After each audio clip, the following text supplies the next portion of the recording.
তো ফ্রেন্ডস, তোমরা সকলে কেমন আছো? আমি তো একদমই ভালো নেই। হঠাৎ করে আমার মা অসুস্থ হয়ে পড়েছে। মাকে নিয়ে এখন ডাক্তারের কাছে চলে এসেছি।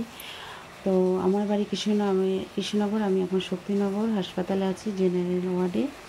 তো দেখো, আমার মা এই পজিশনে আছে। একটা ভয়ঙ্কর ভাইরাস জ্বর মাকে অ্যাটাক করেছে, যার জন্য ফুসফুসটা একটু ড্যামেজ হয়ে আছে। তো এখন ডাক্তারবাবু আসবেন, এসে দেখবেন। তার আগে দেখো, আমার মাকে সিস্টাররা এসে এখন অক্সিজেন চালু করে দিয়েছে, যেহেতু শ্বাস নিতে খুবই কষ্ট হচ্ছিলো, এবং স্লাইনও চালু করে দিয়েছে। এখানে ভিডিও করা বারণ, যদিও তবু আমি চুপি চুপি ভিডিওটা করলাম।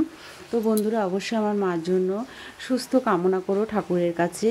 তো ডাক্তারবাবু আসবেন এবং মাকে দেখবেন কি পরিস্থিতি, তারপর ডিসিশন নেওয়া হবে।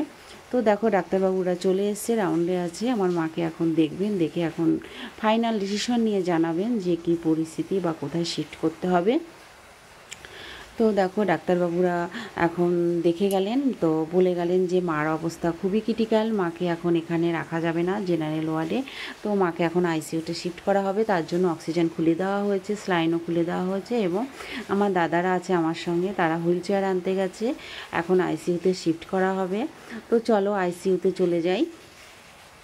তো দেখো বন্ধুরা, এখন আইসিইউতে নিয়ে আসা হয়েছে, আমার মাকে একটা বেডে দেওয়া হয়েছে।